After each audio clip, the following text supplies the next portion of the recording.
Welcome to Inside the Game on the National Soccer Network. Now, here are your hosts, Jonathan Turner and Nathan Wangler.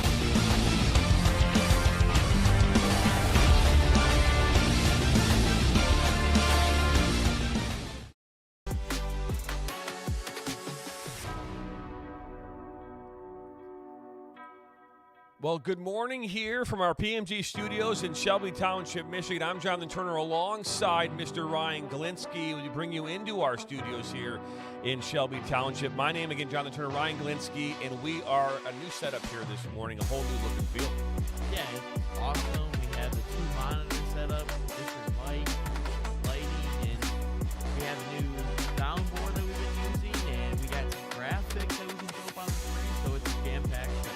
It is a jam-packed show. Everything you see on your screen there is a new component that we haven't done here in the past on this show. Obviously, on other shows, we have done things. And so you might see some changes, some things that we do differently here in the coming weeks and months. But this is what you could expect here on the show moving forward. Yeah, it's great. There's an extra component to the video portion. Even got your and Nathan's faces on it. The ticker's always been the same, but other than that, and then even the graphics that we'll see later on in the show are all new. So it's visually appealing more now. Well, that it is. We are live right now on Facebook, Twitter, Roku, and YouTube, and you can continue to tune in here each and every day. This is episode number 136, as we have done 135 previous episodes to this show. Hey, on tap this morning, we're going to talk MAC and Big Ten women's soccer here on the show. So if you're interested in learning more about the college environment, we're going to have that conversation about preseason polls and players to watch in both the Big Ten and the MAC here starting off this season. We'll continue our coverage of college soccer throughout rest of this month, as we'll try to highlight colleges and universities around the country and the leagues that they play in here as our coverage of the National Soccer Network and Inside the Game continues. Yeah, I think the college game on men's and women's side is completely growing, and especially with all the different conferences. So there's a ton of shakeup in the Power Four conferences. Even in the MAC too, they just added UMass into their conference this year, and then USC and UCLA over, and Oregon, Washington over in the Big Ten, and even the SEC, all those different schools. So there's a ton of conference shakeup, lots of players hitting the transfer portals, but there's also just a lot of great talent in the college game. That there is, and we'll obviously talk about that. Yesterday we talked about a number of things. We talked about Detroit City SC, their new home, something that we shared about the 15,000-seat stadium, Alumnify. It is pronounced Alumnify, by the way, not alumni. I think that someone thinks that it's called alumni. It's Alumnify. That is the name of the, at least the way I've been told how it should be said. So not alumni, but Alumnify. Again, you can learn more about Alumnify Field at alumnifyfield.com.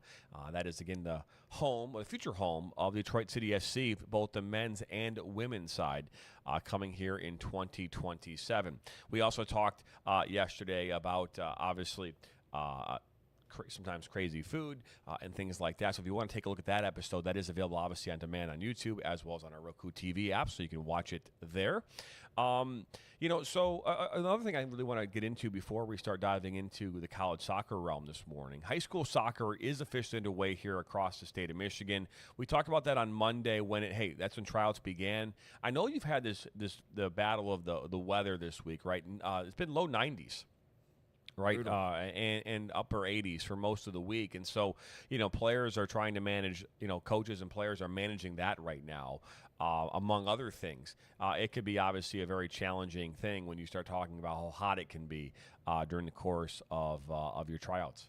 Yeah, it also kind of depends on what time these tryouts are taking place at. I remember mine were always in the morning at 7 a.m., so, we never got quite the morning heat as the football players were doing in their two-a-days.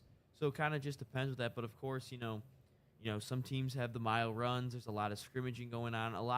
You're using your body a ton. So as long as the players are are hydrating. I always know a tool that I always liked was Liquid IV, the little powder packets. Those always helped a ton with rehydration. Bananas will be a massive thing. But, as long as they're rehydrating and, they're not overdoing it to themselves, they should stay healthy because, it's still preseason technically, and you don't want to have an injured squad going into your first game of the season. No, you don't. And we'll continue to our high school coverage. Our coaches' preseason survey went out last night, and so we've already started receiving our survey answers from coaches around the state of Michigan. This is open to the entire country, by the way. So for all the high school coaches out there who may watch this show or be a part of the National Soccer Network, you're absolutely able to fill out this survey and be a part of this process where we ask you, like, hey, the questions we ask are pretty simple, but hey, who are your players, who are your captains, who are the returning starters from last year, what are your expectations for this year, and how far have you gone in the playoffs and things like that. So giving us so far since last night, we've had almost 19 surveys filled out on our website. So go to the nationalsoccernetwork.com and just click on, it's on the homepage, preseason surveys. You can also just type in nationalsoccer.com/preseason survey, and it'll take you right to the page in question. So that is how you would, fill out that survey and be a part of this. And what are we going to do with that survey? It's a great question, Ryan. Thanks for asking it. Yeah, John, what do we plan on doing with that survey exactly? So the plan with the survey is we will write, and not just write, but do video stories about each conference throughout each state in the country. And so, for example, the OAA is a strong conference, strong league here in Michigan. And so we will sit down in front of our screen here or even at this table and have a conversation about the teams playing in that conference, talk about who we think might win that conference, and highlight those players and teams from those conferences across the state and try to do it across the country. So the more information we get, the better we can do that. Our plan is to do that for every conference across the state of Michigan. We've been doing that now for the last 3 years. We've been doing it mainly in written form. So not that we aren't going to do it in written form, but just the way people consume things nowadays, it just makes more sense to do it more in video format and to, complement it with a written form. Yeah, I mean, people consume their news in multiple ways, whether that's written, whether that's, through video. But, I mean, I think the video aspect and the written aspect is a great way to get these high school names out there. I mean, their high school athletes don't quite have the publicity as some of the other sports. So getting any sort of publicity with any of these schools, players, coaches, whoever, should be a great addition to their program and season. That it should be, as we will. We're going to step aside here for our first break here this morning. Yes, we do have breaks now, and it's something that we will start to do here on a more regular basis. As again, we want to change this show. We want to make this show more marketable. We want this show to be more than what it's been. And the way you do that is, hey, you guys step aside every once in a while for first break. When we get back, we'll talk about the MAC women's soccer preseason polls. Who's to watch? Who's going to possibly win this whole thing? We'll talk about that and much more. You're watching Inside the Game here on the National Soccer Network. Boost your brand with NSN's live soccer broadcast, reaching a passionate audience in real time. Engage fans during thrilling soccer matches. Maximize visibility with tailored ad packages. Add 30-second or 60-second commercials for concise, impactful messaging and greater audience connection. Call 586-304-4405 and start your campaign today. The Flint City Bucks are Michigan's top soccer franchise with 4 national championships, 9 conference titles, and 15 Great Lakes Division titles. They have produced 107 players for Major League Soccer, and they focus on attracting top talent and shaping soccer's future. Michigan Bucks Academy joins MLS Next new competition tier starting in September of 2025. This offers elevated levels of play and flexibility for high school participation. The Academy will provide premier development, high-performance training, and exposure to scouts through regional tournaments and MLS Next events. For more information on tryouts, training programs, and key updates as we prepare for our first season in MLS Next new tier, visit MichiganBucksAcademy.com.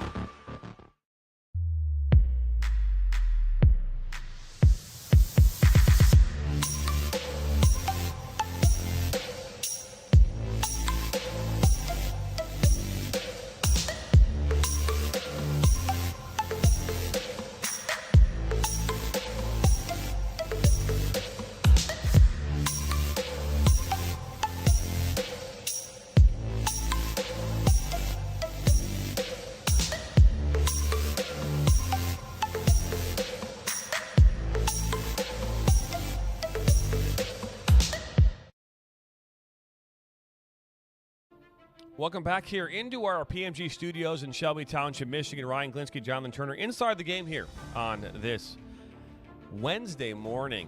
Episode number 136, currently underway and live on YouTube, Facebook, Twitter, and Roku TV. And Ryan, went to break. We were talking about the MAC and what does the MAC look like here. We'll talk about those. Before we get into the MAC, you went to Central Michigan University, so you have a more, I would say, a much different perspective on the MAC than maybe I would.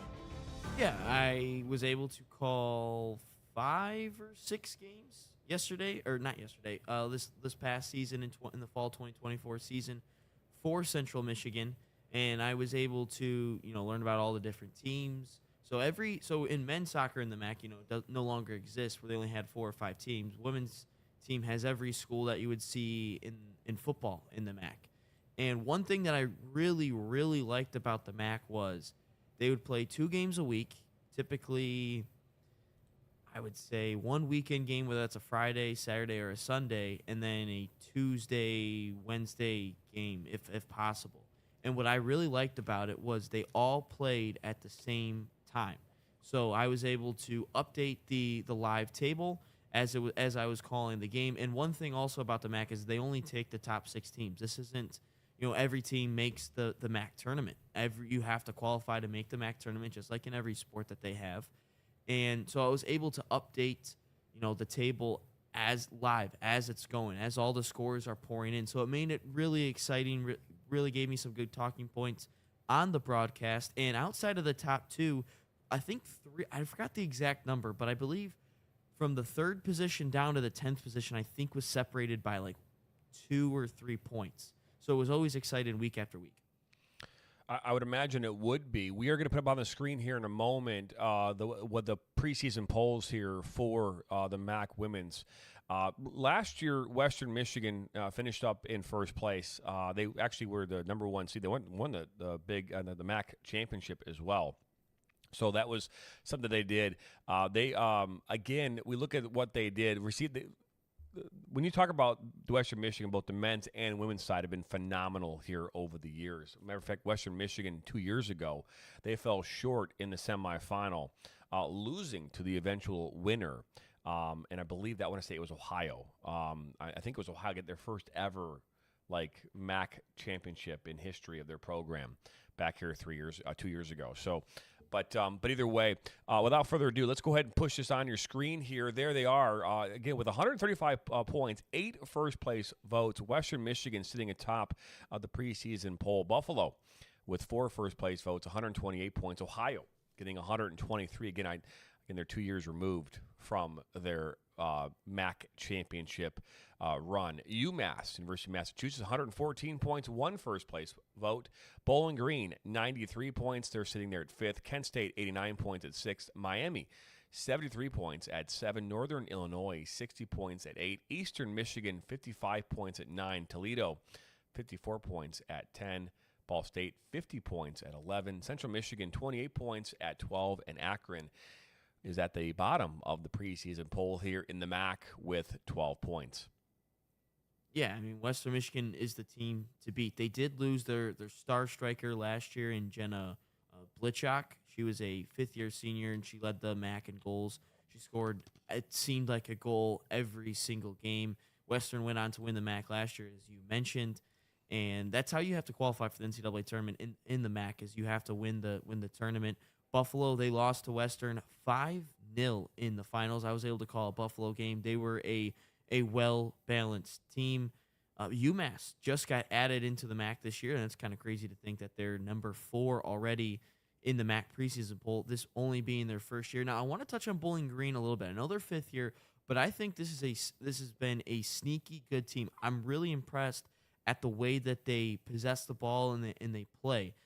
They're a very good team. Their midfield is what stands out to me. I believe there's a player named Emma Butera. They were also the hardest pronunciation names I've ever had to deal with. They had a lot of crazy names, but Emma Butera was a midfielder, phenomenal last year in the game that I saw and called. She was great. The midfield really controls the game. if they could grab a little bit more goals. I believe they had a striker, Emma Stransky, who is still there. But Bowling Green's is a really good team. But here's another thing about these MAC preseason polls is last year Central Michigan was picked last in the preseason poll and was still in it towards the end to make the MAC tournament. So, some of these polls of these bottom teams, they're not going to necessarily finish in the bottom just because they're in the bottom of the preseason poll. Most of the MAC season, it's usually the bottom two and the top two are kind of, that's kind of where they end up. But that whole middle of the pack of this group, it's usually a slugfest for those final 3 or 4 spots to make the MAC tournament. And that it is, as again, we continue to look at here at the preseason polls for women's soccer here in the MAC. We are highlighting women's soccer here both in the MAC and Big Ten this morning. It was announced here earlier this week that for the first time ever, the MAC Women's Soccer Championship will be played at a neutral site. It'll be played at historic Columbus Crew Stadium, a place that I've called now, I think, a total of 6 games at here in my history. Those games will take place on Saturday, November the 1st, and semifinal matches are slated for Tuesday, November the 4th, and the championship match on Friday, November the 7th. So those games taking place down in Columbus, Ohio. Conference champions. Western Michigan was picked to win the conference champion. Buffalo, as well as UMass, all given votes as well, but Western having double the amount of votes of that of Buffalo. Yeah, Western is. I mean, when you beat the second place team in this preseason poll 5-0 in the finals, you're gonna get a ton of votes for that. And Western Michigan is really kind of separated themselves from the MAC in a way over the last couple of years, but they have to replace quite a bit of talent. They're a little bit younger, looking at the roster, a lot of freshmen, so they're going to have some high impact freshmen and some players that they'll have to see step up, around the team last year that may not have stepped up, and they might have a little bit more difficult of a season. They may have some hiccups in the beginning of the road, but Western, when the MAC tournament gets rolling, they're going to be in their full stride, and they're going to be ready to go. That they will be, as, again, we continue to show you here on the screen the preseason poll here for the MAC women's soccer season, which kicks off here later this month. Obviously, what you'll see a lot of in the early going of the seasons is a lot of cross-conference play. You'll see Western Michigan playing against Michigan State, right, leading up to when the actual season kicks off. And again, looking at this, Western Michigan is obviously the odds-on favorite to win this, but that doesn't mean a whole lot at the start of a season. Everybody has high expectations, but a lot of these games kicking off here again later this month and into September is when the MAC will really get underway. Yeah, and the MAC is, all these teams kind of have to play a difficult non-conference schedule in the beginning. Where I believe Butler was playing Central Michigan. You'll see Michigan and Michigan State, maybe in Ohio State. Some of the Big Ten schools play these other MAC schools. But again, when they get into MAC play, that's what I really like about it, is that they all play at the same time. So exactly at the end of the 90 minutes of where you stand in the standings and what you have to do in your next game. I believe they still play 2 games a week. They might just play 1 game a week now, if I am correct on that. But no, it's a competitive division. These teams are capable of knocking off some of the bigger names, some of the Power 4 schools. For instance, I was able to call CMU knocking off Cincinnati last year at home 2-1. So that was great to see. You even see Wisconsin, Pitt, Indiana.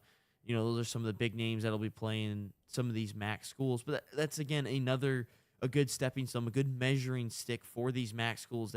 These coaches now know what to expect going into the season, what things they have to work on. And, when you're in those smaller conferences, those smaller divisions, you kind of want to, test yourselves against the big schools, the big names, just to see where you're at. And it gives yourself some tougher competition than when you have to go into your MAC season, and that's where you make most of your money. Some of these schools are always going to have losing records just because of who they have to play in the non-conference. But once MAC season comes around, they might go undefeated. That's just kind of how the Mid-American Conference works in some of these sports. But no, it should be an exciting season once again. It's great to see that they have a neutral site for the MAC championship. You know, the MAC tournament at the quarterfinals and semifinals are usually played on campuses, just like the finals have been. But at least for 2025 and 2026, they did say that they will have a neutral site for the finals, and that's just something that is really great to see, and the MAC is starting to grow.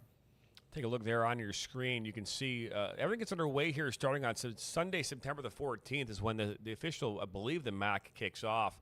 As you see, Kent State, Bowling Green, Ball State versus Massachusetts.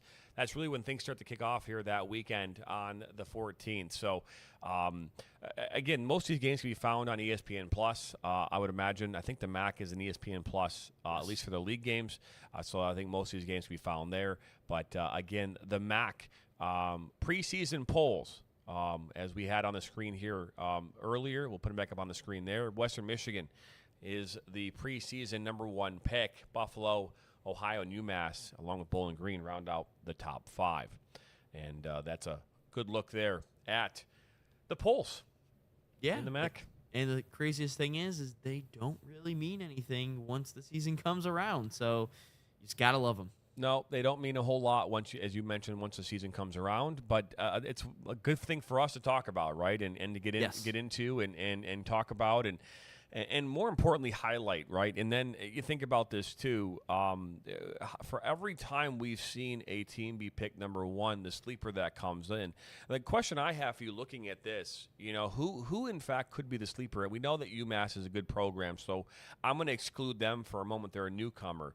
Who would be the sleeper coming into the MAC this season that maybe could make a surprise run towards first place or to win the league? I think it would be Bowling Green, as I touched on them a little bit. I think Ball State is another good team that I was able to watch last year. Bowling Green, Ball State, 2 teams that impressed me in the way that they played. Bowling Green more so than Ball State, but I think Bowling Green, they kind of set up in more of a untraditional look, more of like a 3-5-2, but they kind of have just 2 center backs, and they play a lot of possessive play, and that's how they're able to, you know, compete and play and, you know, sometimes beat the bigger teams. And that's where I think Bowling Green in the end can win. And their midfield is their strength. I like their striker up top with Stransky, but Bowling Green I think is a sneaky good team. They're capable of knocking off some of the bigger teams. Their biggest problem last year was I don't think they were able to score enough goals and important goals when they needed it. So if they can get some more consistent play out of their strikers, out of their forwards, Stransky I highlighted earlier is good, but they need a little bit more help out of more than just her. So if they can score more goals consistently, I think Bowling Green will be a good team. And I also got to, who's the USL women's team out of Toledo? What's their name? Toledo Villa? Yes. I was able to watch one of their games, and there was about 5 or 6 of Bowling Green players on that team, and they looked just like they were all in the Bowling Green University team. So they're going to be ready to go once again. And just recently, Lewis Robinson, who is the head coach of Michigan State, Western Michigan, Michigan State, apologize, Western Michigan, he just announced that he got a contract extension as well, and that contract extension is good through 2030. He's also a big proponent and a big part of the Midwest United side as well. Yeah, Western Michigan has really produced great soccer on the men and women's side year after year. That's kind of, you know, if you're a Western Michigan athletics fan, you kind of know going into the season, our men and women's soccer team is going to be phenomenal. You talk about the men's team winning a couple of games in the NCAA tournament a couple of years ago. I believe they lost to Notre Dame. I remember watching that one. That one was in a snowstorm. But then the women's team able to make the tournament. They win the MAC almost every year. But it's, you know, I don't know how they do it year after year that they're able to produce such great talent in the men and women's game. I just don't know how they do it. It's a great question. I think a lot of it has to do with the fact that teams right now have been focusing so much on out-of-state talent that has had a significant impact on the game of soccer in this state. And Western Michigan, both on the men's and women's side, have focused on bringing in homegrown talent who understand how to play the game of soccer in Michigan, understand the weather, understand the climate, and understand the mindset that they're trying to achieve there on the west side of the state. And I can tell you this right now, they have done a fantastic job. Chad Wiseman on the men's side. We'll get into the men's programs here at the Big Ten and the MAC tomorrow as part of our coverage here of preseason soccer here in college across the country. But yeah, again, you just can't say enough about what they're doing there across on their side of the Michigan, because they've done a really, really good job there on the west side. Yeah, another player that we haven't highlighted on Western, she's from Livonia. Abby Worthman, she's a senior this year, midfielder. She was really good last year. She's still there, and I'm sure she'll be one of the captains for this upcoming season. I could not agree with you more. On the other side of this break, we'll get into the Big Ten women's soccer programs and who is looking like they're going to win the whole thing. Again, the Big Ten is a much different conference. 18 teams this season, both in the Midwest here and on the West Coast as well. But we'll get into that and much more here on Inside the Game on the National Soccer Network. Right back. Experience the thrill of the game like never before with NSN's Game Rewind. Dive into full match commentaries enhanced with cutting-edge dynamic graphics, letting you relive the highs and lows of your favorite matches in astonishing detail. Whether it's a championship win or a legendary play, NSN Game Rewind bridges the past and future with a broadcast experience designed to captivate. Call 586-304-4405 and start watching today.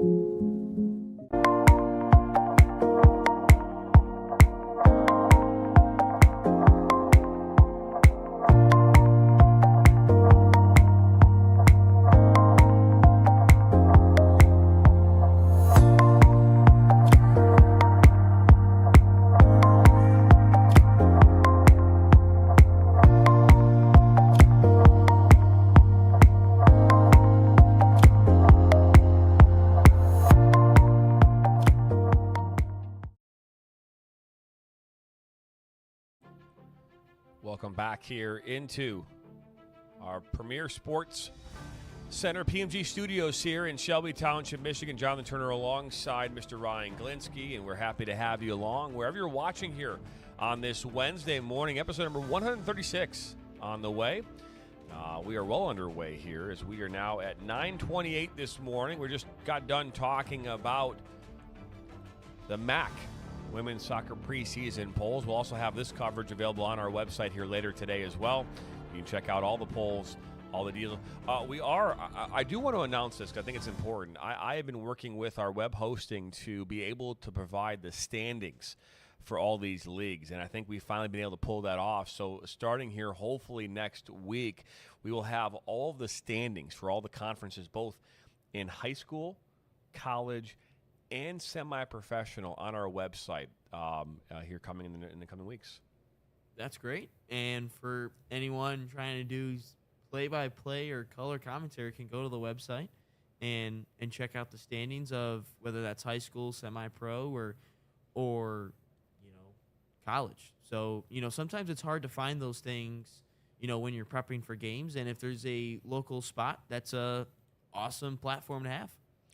That it is, as we are going to dive in now into the Big Ten. And I think it's important before we really get into all of this, talking about what happened last year. We look at what took place in 2024 and talk about what happened. As the conference as a whole had, again, we talk about 18 teams now in the Big Ten. We start to have this conversation, should the Big Ten even consider changing its name from the Big Ten to something, maybe just Bigger Ten or something like that? I don't know. It's like, you have to ask yourself, like, what has to happen for them to change the name? I mean, is it 30 teams? Like, when do we start saying enough is enough and calling them the Big Ten? I would say 20 because they haven't even been 10 for decades.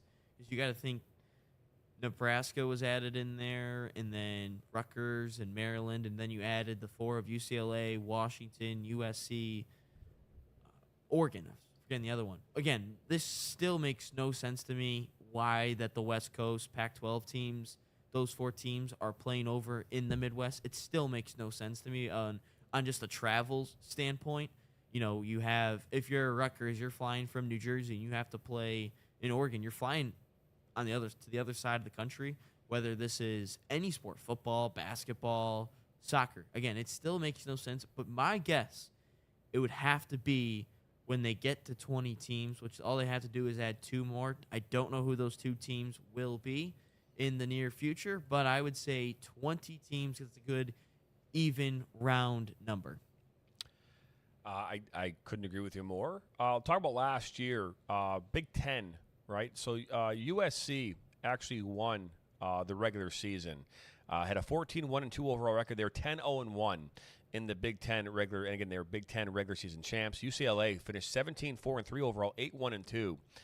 Michigan State was 14-3-5 and 7-1-3 in the Big Ten, and Penn State was 15-6-3, good for 5-4-2 in the Big Ten. UCLA defeated Rutgers 5-0 in their first Big Ten title. That happened obviously in the Big Ten championship game.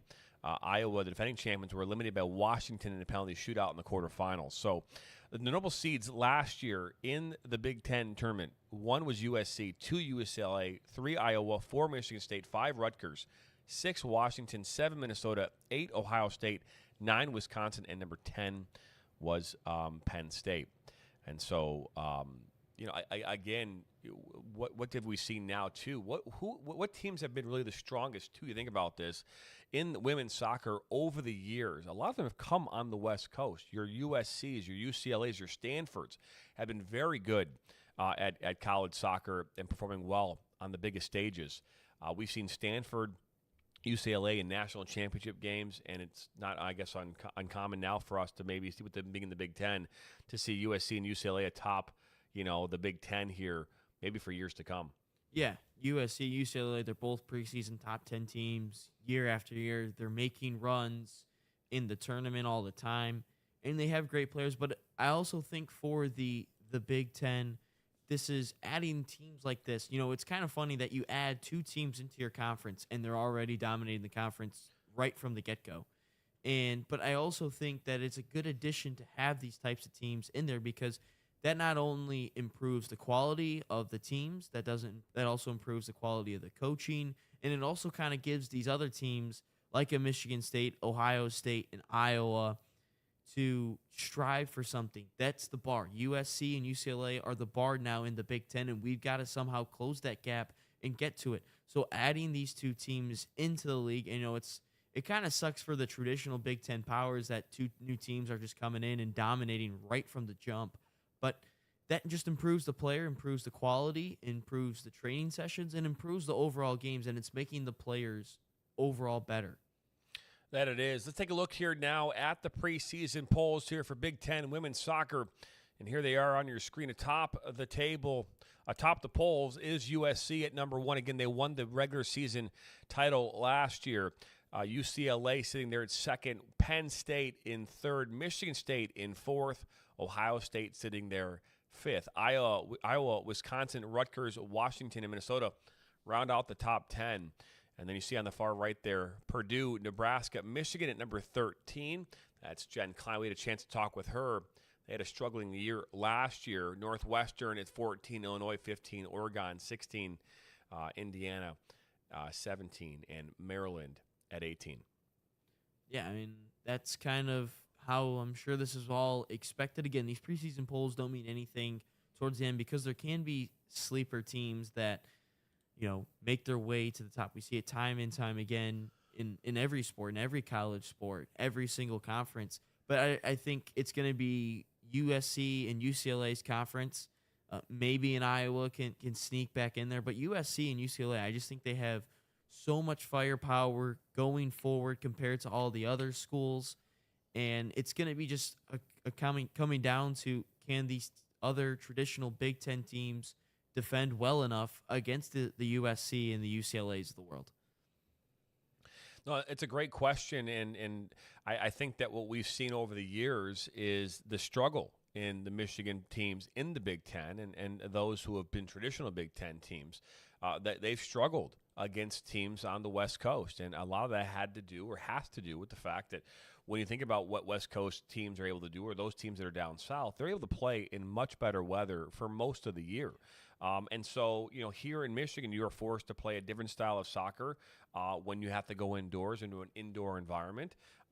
That's not the case when you start talking about going down south. I'm not saying they don't have indoor facilities, because they absolutely do, but not to the extent that we do here in Michigan and across the Midwest and a good part of the East Coast, right? With these games, we are moved indoors. A lot of times you'll be training in an indoor environment. And therefore, I think that plays a factor. I also think that the aspect of how good soccer is being played down south and out west, I think those hot pockets of really good players all come from certain areas. And when you're playing against the best players all the time, all it does is continue to make you a better player. Not saying that there's not great soccer in the Midwest. There absolutely is great soccer in the Midwest. But I'm telling you that the soccer is better on the west side of the country. It's better sometimes in pockets down south. And there are pockets here in Michigan where you say, hey, there's really, really good players. But, outside of that one or two pockets, right, how good is it compared to the rest? And you start thinking about teams like, the Surf, right, down in San Diego, right, or teams, the club programs that are out west. That consistently are fighting for national championships. They always are in a national championship in the youth environment, always in a national championship in the ECNL environment, in the girls' academy. I do think there's something to be said about that, and that's why teams like UCLA and USC do very, very well when it comes to how they perform at the college level. Yeah, those are great points. And I remember Central Michigan, they would post videos at 8 a.m., 9 a.m. of their training session, and there's snow all on the ground. You can't even see the turf outside. It's all strictly snow. And I think you bring up great points that I always like this analogy when it came to, because I followed, college football recruiting religiously when I was younger. And I always like this when it comes to the Midwest and South and out West is you can find talent absolutely in the Midwest in any sport. But we have in the Midwest is what they had little ponds of players. You go down south, out west, you have reservoirs of players. And it's just a bigger talent pool to choose from down south and out west, just because I think of the weather, I think absolutely plays a factor into it. Are you really going to play in Michigan? You're going to play in Metro Detroit in January outside when there's sideways snow coming at you and we get a foot of snow and it's negative 10 degrees outside? No, you're going to, sometimes the training sessions and the games might overall just get canceled because, you can't travel to them. But, down south, out west, I would say in the Washingtons, the Oregons of the world, they do get that effect. But in most parts of California, Florida, the Texases of the world, you're not going to have that issue. You're going to be able to have training sessions and games, year round if you want, just because of how nice the weather is. And that's something that, Midwest players have to struggle with. And, it's kind of like also a mental aspect with it as well. They're used to playing in those tough conditions. But then at the same time, you kind of reverse it a little bit. Can a USC and a UCLA come over to Michigan in late October, early November, and play in these harsh conditions? Are they able to do that? That's something that, time will only tell as these seasons continue to progress. Remembering last year in the NCAA tournament, we saw a number of really high-level teams in the Big Ten make it into the tournament, right? We talk about Michigan State, right? They actually beat Western Michigan, the MAC side, 3-1 in the first round of the NCAA tournament, College Cup, as it is called. Michigan State went on to beat Texas 3-2. They were ranked fourth, and Texas with Amalia Villarreal, a very, very good player in her own right. And so Michigan State ended up falling short to Duke in the next round. Iowa, right? They went all the way into I want to see here. They went all the way down into, where did Iowa go?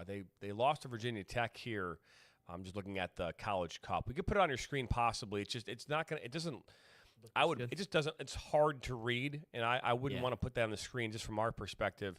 But Iowa obviously made their way into it. UCLA, right? UCLA fell short to Virginia Tech in the second round, who then obviously Virginia Tech went on to beat Iowa. Ohio State fell to Wake Forest in the second round, but they beat James Madison 4-1 in the first round. Wisconsin, they went and won against Maine 3-1. Then they tied and lost in penalties to Virginia. All right, I mean, so you can look up and down this and say how many teams. I think that's 5 teams. Now Rutgers went on as well. That's 6 teams that went. Look at theirs. They went and lost to UConn in the first round. Penn State, I think it's 7 teams. So Penn State, well, they won 8-1 over Stony Brook, and then beat TCU 1-0, and then fell to North Carolina, the eventual national champion, 2-1 in overtime. And so again, and then you look down here. I think Washington, another.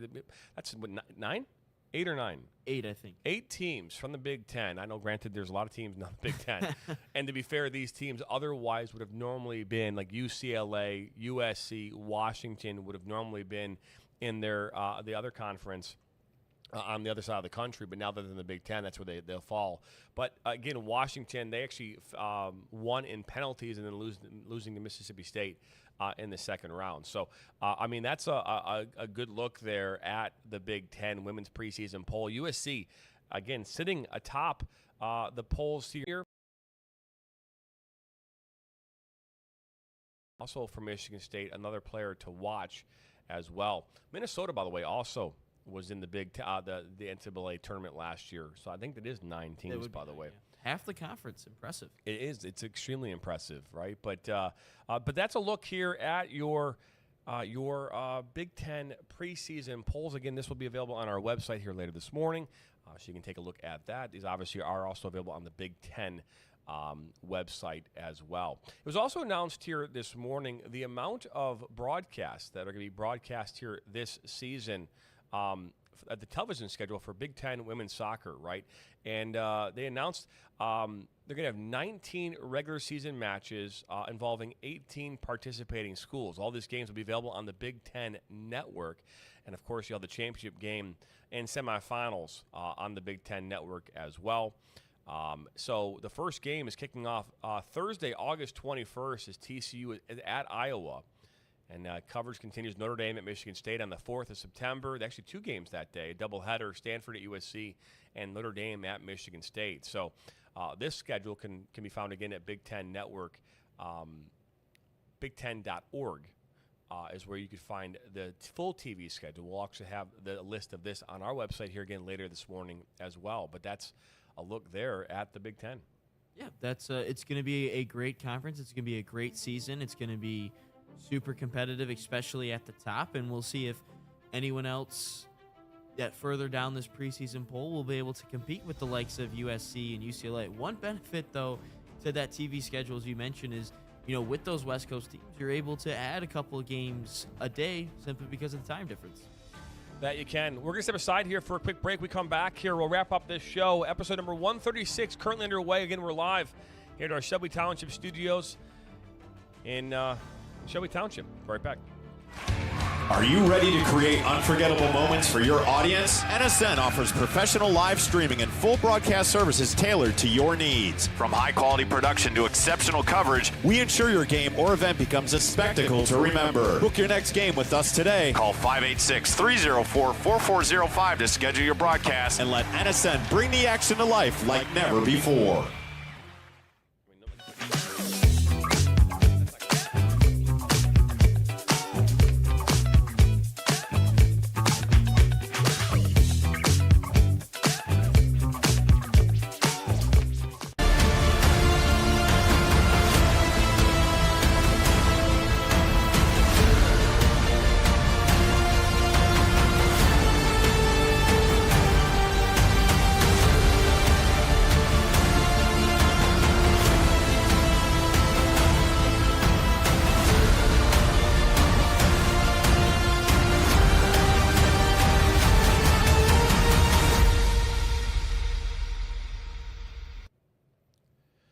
Welcome back here into our PMG studios in Shelby Township, Michigan. Ryan Glinsky, Jonathan Turner. Inside the Game here, episode 136. Currently underway. If you're just joining us, we talked about Big Ten women's soccer as well as the MAC women's soccer preseason polls here earlier in the show. And we're now in our final segment. And, Ryan, college season, soccer season's upon us. High school soccer season's upon us. We just wrapped up amateur soccer here where we saw a lot of the players that are going to be playing on these fields here this fall played this summer in both the USLW, UWS, and all their other leagues that are like it, WPSL here. And we had a break. We had a break for about a week, I feel like, maybe a week. We do have a game this weekend. We had some stuff coming up in this past week with calling a game. My question for you is, do these players, and you know this because of your experience in the MAC and watching, Central Michigan and the teams coming in, playing in the MAC, how much do you think the summer amateurism, the pre-professional environment benefits these players going into their summer, their fall seasons? Because they play spring ball. They all play a spring schedule where there's actually a quote unquote, there is like a championship that takes place, I believe, in the spring in most of these conferences where you're playing, your conference teams, you're playing maybe 10 games, and then there is, maybe that's not a championship, but there is someone that wins. They have that spring season. What's the benefit of playing in these environments during the summer? Because I feel like a lot of these players just need a break, but I think that's counterproductive to what we're trying to accomplish here in this country. Yeah, there's a ton. I'm actually not familiar with the spring games or the spring championships, at least in the MAC. At least I don't think there was anything with that. They're not typically televised. I didn't even know there was anything at all with Centrals at all. But back to your point, I think to an extent it does help. I would say from a fitness standpoint, it helps you. I would say with your touches, it definitely helps you. But the only thing that I think it would hurt is, you're just getting a ton of extra games. I think that if you're able to moderately play, these games throughout the summer, if you can maybe play a game every other week, maybe twice a month, 2-3 times a month, if that. But, if you're playing twice a week, for the rest of the summer and then get into your college season, and if you're a team that is trying to make a run, like we kind of just saw with Vermont Green, how they had 4 players, play in that USL2 championship game. You're played that whole summer, and then you're going to want to make a run into the NCAA tournament like they did, and that usually concludes in late November, early December. Yeah. Yeah, and you're kind of playing from, is it late April to late December? That's a ton of games that you're playing, 2 games a week, that increases your chances of injuries. Also, you got to account for the weightlifting sessions, the training sessions, with your team and by yourself. So I think that in a way, if you can manage it a little bit better by, maybe not playing every single game for your amateur team, I think that's a little bit better. But if you're playing all these games from April and you want to make a run into December, that's just a lot. No, it is, and that's why I asked that question, because again, I don't know the exact amount of games that they're playing. My guess is it's over 25 games that you play in your college season leading up to a championship, run, right? Where typically, again, depending on how big your conference is, I believe 8 teams go in the Big Ten to the tournament, to the Big Ten tournament, and so you're playing a quarterfinal match, right? So your first 2 seeds typically they have a bye, right? And so then the other remaining teams will play in the quarterfinals. Actually, I think the first 4 teams have a bye, if I'm not mistaken, right? Because you're talking about quarterfinals. I don't know the exact math, so forgive me. We'll figure it out. Yeah, I don't want to say the wrong thing. But you have your quarterfinal matchups, then you have your semifinal, and then you have your final. So you have at least 3 games in the Big Ten. The MAC, you said, has 6 teams? 6 teams that make it, yes. 6 teams. So the first 2 teams get a bye. They're playing a semifinal, and then there's a final. So they're playing 2 games. So you have your regular season, and then you go and play 2 more games. And then if you win your tournament, you're going to go on to the NCAA tournament. And granted, if you're a MAC team, a Missouri Valley team, if you're, a Horizon League team, the chances of you winning your first round College Cup match is like David versus Goliath. All right, it's really challenging, and nothing to be said about how high quality. I mean, now this is on the women's side is a completely different conversation than on the men's side. Okay, women's soccer in this country has just exploded. We've talked about that quite a bit on this platform, and it's a great thing. It also means that the best players in the country traditionally go to the best schools. Yeah. Okay. If you are a number one player on an ECNL team and wherever you live, chances are if you are as high quality as we think that you are, you're playing at a Stanford, you're playing at a North Carolina, you're playing at a Big Ten, Power 5 school, right? And now there's a lot of high quality players that are now going and playing Division II, Division III, or other mid-major colleges, MAC schools, maybe schools like Ohio or Western, or schools like that. And so, but what does that mean? It means that when you face off against Michigan State in the first round of the NCAA tournament and you are, Wright State, so 9 out of 10 times Michigan State's going to beat you. Yeah. Okay, I'm not going to beat around the bush. 9 out of 10 times they're going to beat you. Okay. Now on the men's side, I would argue it's probably more like maybe 5 out of 10 times. Maybe it's 6 out of 10, right? I say that again because the way that right now in this country, MLS Next and the academies and the way that's going is that a lot of your high-level players go to obviously high-level schools, but there's a lot of players on the men's side that never make it to the MLS Next for many reasons. They don't want to leave school, whatever it might be, and they opted to stay, home and play for their local club team or ECNL, and they're now playing at Saginaw Valley. They're now playing, at schools like that. Western Michigan has made deep College Cup runs all the way to quarterfinals. And before they've made it, because they're like one step away from getting it to semifinal and final weekend. They lost to Indiana here a couple years ago. And I think it went all the way into extra overtime. It was They lost to Ohio State this year. Yeah, they lost to Ohio State this year. So it's just a very different environment on the women's side than the men's side. And again, you can see we've had this conversation too, where we have when it comes to college, there are NAIA schools that could beat a Division I program, right? Both on men's and women's. Grand Valley State on the women's side, phenomenal program. They have done a fantastic job over the years. And you think about where's Grand Valley? I believe they're Division II. They should be. Yeah, Division II, and they've won national championships over the years. So it's again just. It's not 100%, but I'm just saying if you talk about Big Ten, it could would Michigan where they're at right now, could they maybe lose to an Oakland University in the first round? Yeah, I would say that's possible. Just how they're playing right now, they're going through a downturn and trying to get an upturn in their talent, especially when Michigan State is a better program. That in fact hurts Michigan. Yeah. And vice versa in any sport, especially, when your main rival in the state is doing a lot better.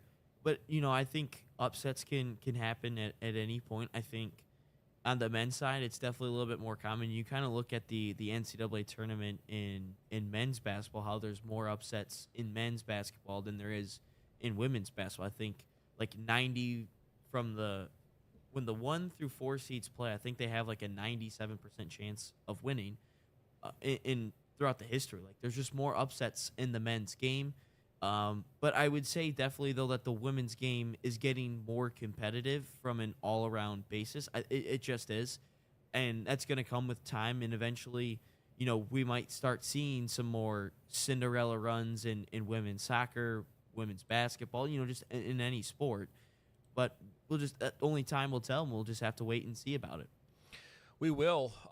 And when we talk about Jeff Hosler, the head coach of Michigan State, he was former head coach of Grand Valley. We just talk about the different levels of soccer in this country.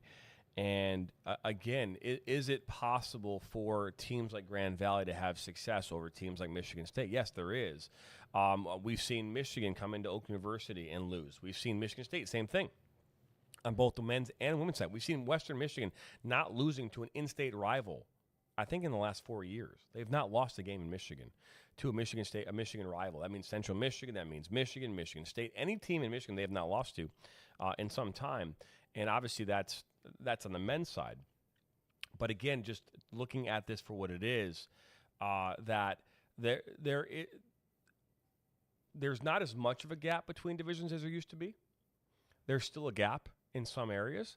But I do think that on any given day, you could see an NAIA school travel into a Michigan State and be competitive and possibly win in that environment where years ago you wouldn't necessarily – you say, nope.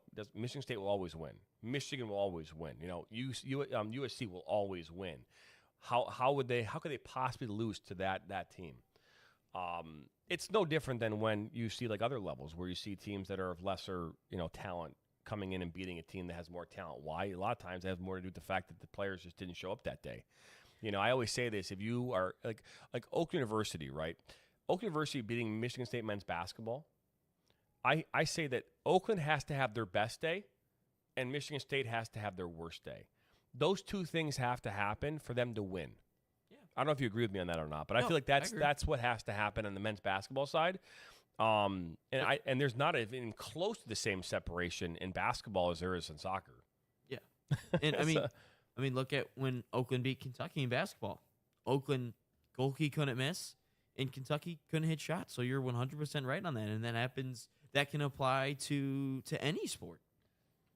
It absolutely can, and that's why I feel like when it comes to the women's game, I think us talking about the fact that the women's game is a much faster, a much better game than it's been, and it continues to only improve. And obviously with the Super League, right, on the U.S. side, with the NWSL with the professional side as well. You've got two professional leagues now here in this country. The WPSL has announced that they're going to have their professional league coming up here in 2027. And so now the opportunity to play in this country is a real thing for women, and that also continues to increase the opportunities for them when it comes to the collegiate level here in this country as well. Yeah, and you've made great points all morning long. The women's game is absolutely, starting to catch up. The talent gap is, starting to close down. I think in all sports too, but soccer specifically, I think in the next decade or so, you will start seeing, maybe not right away, but I think maybe give it 5 years and then we'll see. But I think after those 5 years, I think you're going to start to see a couple more upsets, some more competitive games against the number one teams, against, some of the bottom feeders. So, but I think just like in all sports, eventually things start to catch up with teams and countries, but eventually they'll start to catch up. I couldn't agree more.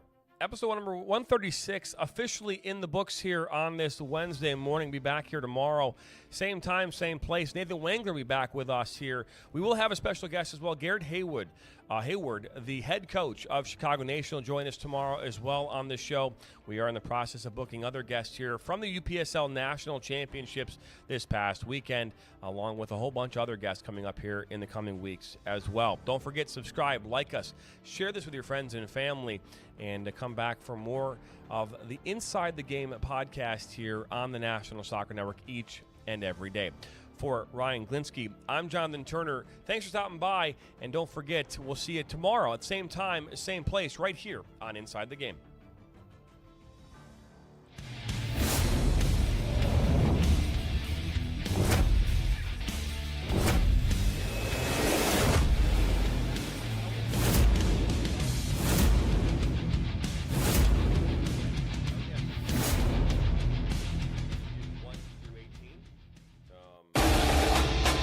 Welcome to Inside the Game on the National Soccer Network.